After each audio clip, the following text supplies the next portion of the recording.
ហេតុអ្វីបានជាប្រទេសជាច្រើននៅជុំវិញពិភពលោកកំពុងនិយាយកាន់តែច្រើនអំពីកសិអេកូឡូស៊ីតើវាគ្រាន់តែជានិន្នាការថ្មីមួយឬជាចម្លើយចំពោះបញ្ហាធំៗដែលពិភពលោកកំពុងជួបប្រទះអស់រយៈពេលជាច្រើនទសវត្សរ៍មកហើយវិស័យកសិកម្ម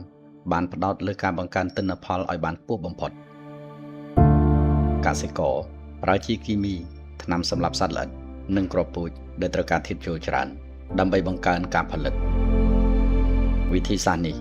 បានជួយឲ្យពិភពលោកផលិតអាហារបានច្រើនជាងមុនប៉ុន្តែក៏បានបង្កឲ្យមានបញ្ហាជាច្រើនផងដែរដីកាន់តែបាត់បង់ជីជាតិ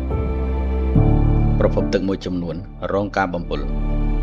ជីវៈចម្រុះថយចុះសត្វល្អិតដែលមានប្រយោជន៍ដូចជាឃ្មុំនិងមេអំបៅកាន់តែមានចំនួនតិចកសិករជាច្រើនក៏ត្រូវចំណាយថ្លៃដើមកាន់តែខ្ពស់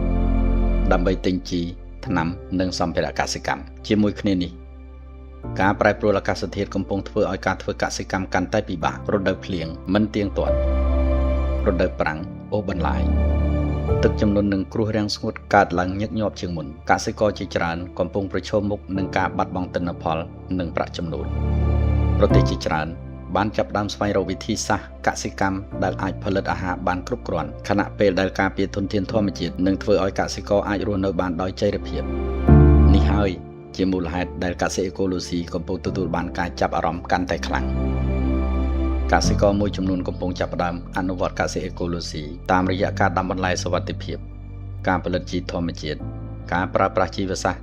និងការចូលរួមក្នុងប្រព័ន្ធធានាគុណភាពដោយមានការចូលរួមនេះជាជំហានសំខាន់មួយឆ្ពោះទៅរកប្រព័ន្ធស្បៀងអាហារដែលមាននិរន្តរភាព